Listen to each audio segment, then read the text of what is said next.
Population है, रोजगार कहाँ से लाएंगे? अपने घर से तो कोई देगा नहीं, हम लोगों को मेहनत करनी चाहिए कुछ ना कुछ करने की। और दोस्तों, शिवराज मामा जी ने जनता को पोपट बना दिया और जनता के खाते में 1597 रुपए डला दिया।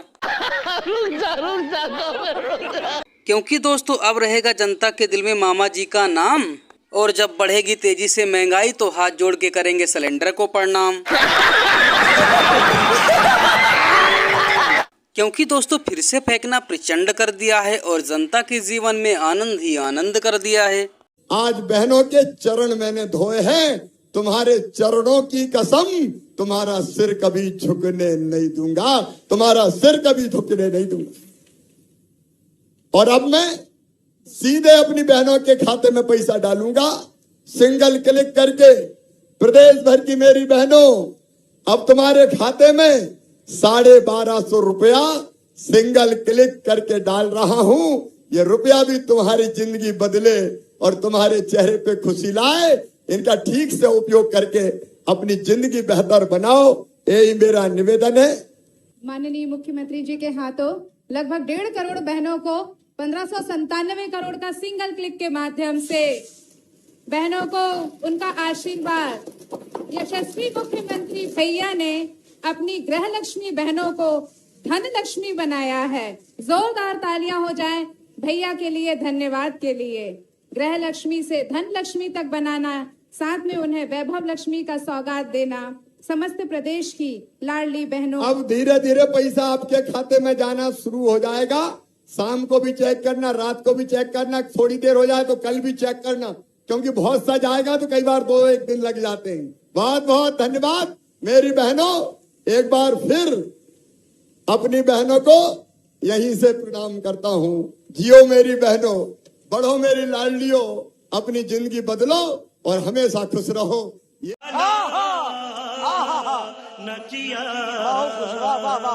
और दोस्तों लगता है साहब जी को देश की जनता की कोई नहीं चिंता है, चिंता है तो अपनी वोट बैंक की चिंता है। अरे बाप रे, ये तो धोती खोल रहा है। क्योंकि दोस्तों साहब जी बोलते थे गरीबी कम हो जाएगी, महंगाई कम हो जाएंगे, अच्छे दिन आएंगे और सिलेंडर के दाम कम हो जाएंगे। क्योंकि दोस्तों न कम हुई महंगाई, न कम हुए सिलेंडर के दाम, और जनता को कई सालों से चूसते हुए आ रहे हैं जैसे पका हुआ आम। और बोले इतनी घटिया चाय, इतनी गंदी चाय। ये बताओ कि चाय में मिर्ची कौन डालता है, चाय में गरम मसाला कौन डालता है, चाय में धनिया कौन डालता है? तुम झूठ बोलता है कि तुम चाय बेचा करता था। तुम झूठ बोलता है कि तुम चाय बेचा करता था। उन्होंने बोला नहीं भाइयों बहनों, मैं कभी झूठ नहीं बोलता। मैंने कहा था कि मैं चाय बेचा करता था, बनाया नहीं करता था।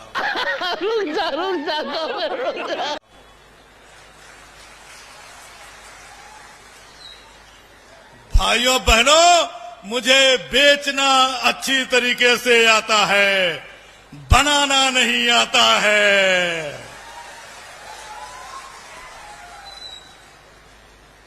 सालों से लगे हुए थे ये लोग कि हम सत्ता में आए, हम सत्ता में आए, आजादी के बाद से लगे हुए थे।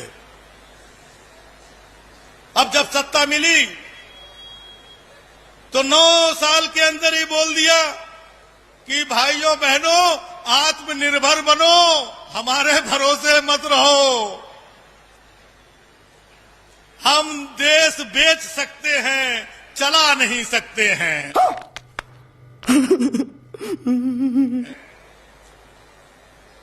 तो ये आलम है झूठ का।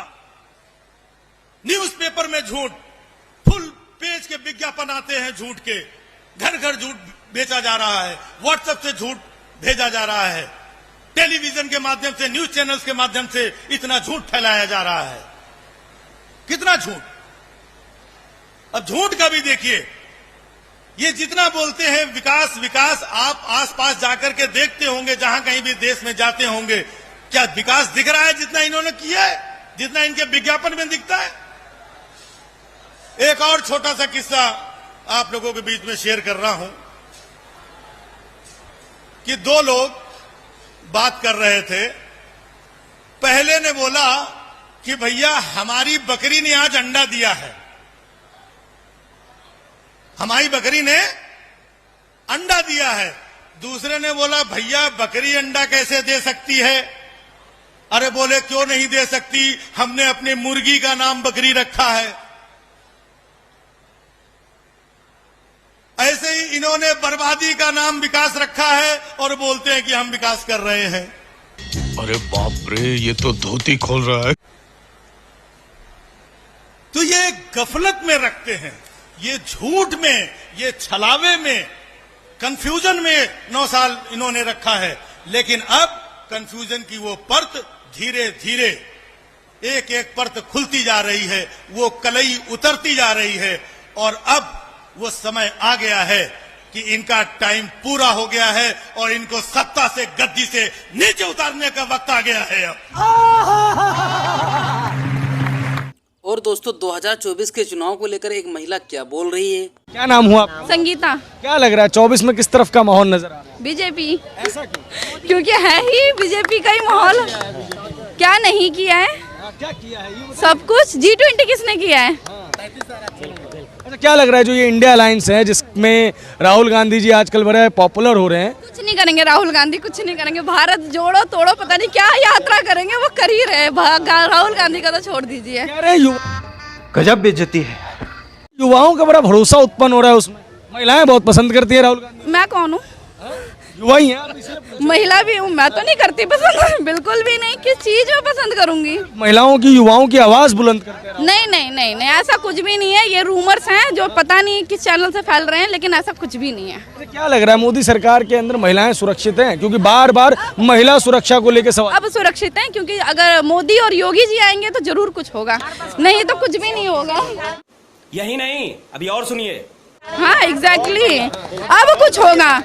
अब कोई टच करके दिखाए, फिर वो मोदी और योगी जी देख लेंगे। गाड़ियां तोड़ेंगे, पत्थर मारेंगे, किसी एक दूसरे के ऊपर, लड़कियों के साथ गलत बिहेव करेंगे तो क्या करेंगे? इसलिए अच्छा करा, हर बस में सेफ्टी गार्ड है, चोरी चकारी से सुविधा से बच रहे हैं लोग, जेब कतरों से बच रहे हैं। क्योंकि महंगाई वगैरह, बेरोजगारी वगैरह के विषय तो लगातार रहते रहेंगे। हमेशा रहेगी। पॉपुलेशन इतनी है, कहाँ से रोजगार लाएंगे? इतनी पॉपुलेशन है, रोजगार कहाँ से लाएंगे? अपने घर से तो कोई देगा नहीं। हम लोगों को मेहनत करनी चाहिए कुछ ना कुछ करने की। कौन बेरोजगार है? हम ये जॉब करती है, मैं जॉब करती हूँ, ये करते हैं, हम सब करते हैं। कौन बेरोजगार है? सोच बेरोजगारी की है तो क्या करोगे? बैठोगे ही ना, खुद करो कुछ। अभी मजा आएगा ना भिड़। और दोस्तों माननीय अखिलेश यादव जी ने 5 किलो टाइट डाला और बीजेपी को धो डाला। सीबीआई सक्रिय हो गई, नेता भी गिरफ्तार हो गए इंडिया के। देखिए, ईडी, सीबीआई, इनकम टैक्स, ये कोई आज कल और परसों नहीं इतनी रफ्तार पकड़े हैं। जब से बीजेपी को घबराहट है कि वो हारने जा रहे हैं, हारती हुई भाजपा कुछ भी करेगी, लेकिन इस बार जनता उन्हें हटा करके ही रहेगी। और ये वो लोग हैं जो खुद चुन करके आए जनता से। जो लोग चुन करके जनता से आए हों, उनसे ये उम्मीद करना कि वो अन्याय करेंगे, इन संस्थाओं को किसी भी पॉलिटिकल पार्टी के लीडर के खिलाफ लगा देंगे, उनको बदनाम करने के लिए लगा देंगे, आरोप लगाने के लिए लगा देंगे, ये बहुत दिन चलने वाला नहीं है। ये बीजेपी की घबराहट है। बीजेपी हारने जा रही है, और इसलिए हारने जा रही है, महंगाई चरम सीमा पर है, बेरोजगारी चरम सीमा पर है, किसानों की आय दोगुनी नहीं हुई, बिजली का मीटर तेज चल रहा है और बिल आ रहा है लोगों के पास। तो इसका जवाब क्या है भारतीय जनता पार्टी के पास? नहीं सारुण के यहाँ कुछ तो गड़बड़ है, जरूर कोई ना कोई गड़बड़। और दोस्तों कांग्रेस के आलोक शर्मा जी ने और अंजना मैडम जी ने छत्तीसगढ़ चुनाव पे की वार्तालाप। A few moments later. किसका होगा छत्तीसगढ़? आप दावा करेंगे आपका, तो क्यों? आलोक जी। देखिए, छत्तीसगढ़ हमेशा से छत्तीसगढ़ वालों का ही रहा है और आगे भी छत्तीसगढ़ वालों का ही रहेगा। झूठ और फरेब ने बहुत दिन तक छत्तीसगढ़ को जकड़े रखा। 15 साल तक छत्तीसगढ़ की अस्मिता को जिस तरह से कुचला गया, उसको भुलाकर तमाम घोटाले और तमाम बंदिशों के बीच में छत्तीसगढ़ को रखा गया।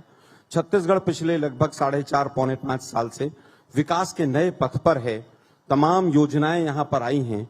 जिस तरह से किसानों का उद्धार हुआ है, जिस तरह से पिछड़ों का उद्धार हुआ है, जिस तरह से दलित और ट्राइबल्स का उद्धार हुआ है, मुझे लगता है कि सभी लोग आज भूपेश बघेल जी की सरकार पर पूरा विश्वास करे हुए हैं और पूरी तरह से कांग्रेस वापस सत्ता में आएगी, पूर्ण बहुमत के साथ आएगी, 2/3 बहुमत के साथ आएगी। जिस तरह से छत्तीसगढ़ के लोगों का विश्वास इस सरकार ने जीता है, यहां पर बीजेपी तो विपक्ष की भूमिका में भी नहीं रही पिछले दिनों, तो इसलिए उनको कोई नैतिक अधिकार नहीं है वोट मांगने का। अपने कुकर्मों को बीजेपी याद कर कर, और मुझे लगता है कि जनता के बीच में जाना भी अनैतिक है उनके लिए। और दोस्तों 2024 के चुनाव को लेकर क्या बोलती है आम जनता? जब कोई बीमार हो जाता है तो बीमार व्यक्ति को भी पता चल जाता है कि मैं बीमार हूँ। वो बीमार बीजेपी हो चुकी है, वो बीमार उनको पता चल गया है, इसलिए केंद्र के व्यक्ति आ चुके हैं। जैसे कोई वैक्सीन लगाता है ना, बिस्तर पे आ जाता है, फिर उसको वैक्सीन लगाई जाती है, फिर स्पेशल ट्रीटमेंट दिया जाता है। तो बीजेपी अभी स्पेशल ट्रीटमेंट के मूड में है और बिल्कुल पूर्ण रूप से ये मान के चल रहे हैं कि बीजेपी का काम खत्म होने वाला है। बीमार स्थिति में है बिल्कुल बीमार स्थिति में है। प्रकृति का नियम है बदलाव का जी। वो जो बंदा बदलाव नहीं करेगा वो नीचे जाता जाएगा। हमारा राजा तो कमलनाथ है। अच्छा, आपका राजा तो बिल्कुल हमारा राजा कमलनाथ है। तो लगता है कि पिछली बार की तरह इस बार इससे तो कम से कम मेरे हिसाब से तो 150 से ऊपर है बहुमत आप मान रहे हैं? बिल्कुल क्लियर। जनता जिसको भी देगी ना पूरा भरपल्ले देगी। ये गिरने बिकने के काम अब नहीं होंगे, हो गए खत्म। अच्छा, हाँ, आर पार 50% वाली कमीशन सरकार जो है जनता समझ चुकी है। अब इनका सुपड़ा मध्य प्रदेश से साफ होने वाला है। पूरा लग रहा है 100% लग रहा है 150 प्लस। हम तो बीजेपी की विचारधारा से लगे हुए थे, लेकिन कहीं ना कहीं 40% कमीशन जो हमको नजर आ रहा है। बीजेपी की विचारधारा से लगे हुए थे मतलब ये मुझे थोड़ा नहीं, हम बीजेपी के समर्थक थे पहले, लेकिन जो अभी इनको पहले कब से मूड बदला है? अभी ऐसे मूड बदला जो हमने अभी देखा कुछ दिनों से, क्योंकि हमने देखा कि पंचायत में मैं अभी 1.5 साल पहले सरपंच बना हूँ, तो उसमें क्या भ्रष्टाचार चल रहा है वो दिख रहा है। अच्छा, तो कांग्रेस की कौन कौन सी नीति आपको अच्छी लगने वाली है? नहीं, हमको तो 40% करप्शन पूरा दिख रहा है। सीधी बात ये है कि हमने जितने रोड देखे सब में करप्शन दिख रहा है। जो काम 1 करोड़ में किया जा सकता है उसके 3-3 करोड़ रुपए सैंक्शन किए जा रहे हैं। मतलब आप जो कांग्रेस ने मुद्दा उठाया उसको आप सही मानते हैं? बिल्कुल सही मान रहे हैं। शिवराज सिंह जी तो हो गए किनार। अच्छा, किनारे हो गए बिल्कुल। आप बताइए, नरेंद्र सिंह तोमर जी, फग्गन सिंह कुलस्ते जी, प्रहलाद पटेल जी, 3 सेंट्रल मिनिस्टर जी। 3 सेंट्रल मिनिस्टर किसे कहते हैं? विधायक का चुनाव लड़ रहे हैं। कुछ लोग डरे हुए हैं।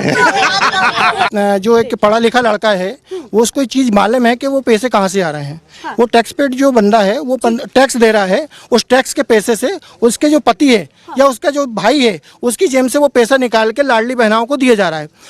अरे बाप रे, ये तो धोती खोल रहा है। वो 1640 करोड़ रुपए प्रति महीने आप कैसे व्यवस्था करेंगे?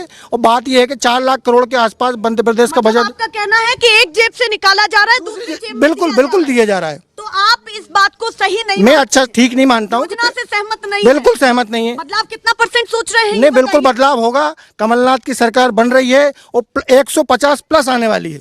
और अभी तो रुको, क्लाइमैक्स अभी बाकी है। पहले तो 27 जिले थे, आज कम से कम 33 जिले हो गए। पहले 150 तहसील थे, आज 233 तहसील हो गए हैं। छत्तीसगढ़ के लोगों की आमदनी 38% बढ़ी और राशन कार्ड भी उसी ढंग से बढ़ता गया। 53 से आज 73 तक हुआ है। तो इसलिए आप सोचिए, जो चीज पिछले गवर्नमेंट ने नहीं की, बीजेपी ने नहीं की, वो काम अगर कांग्रेस के चीफ मिनिस्टर और सरकार करती है, यहाँ पर आकर मोदी साहब उनका प्रशंसा करना चाहिए। मस्त जोक मारा रे, ये हंस रहे हलकट हंस।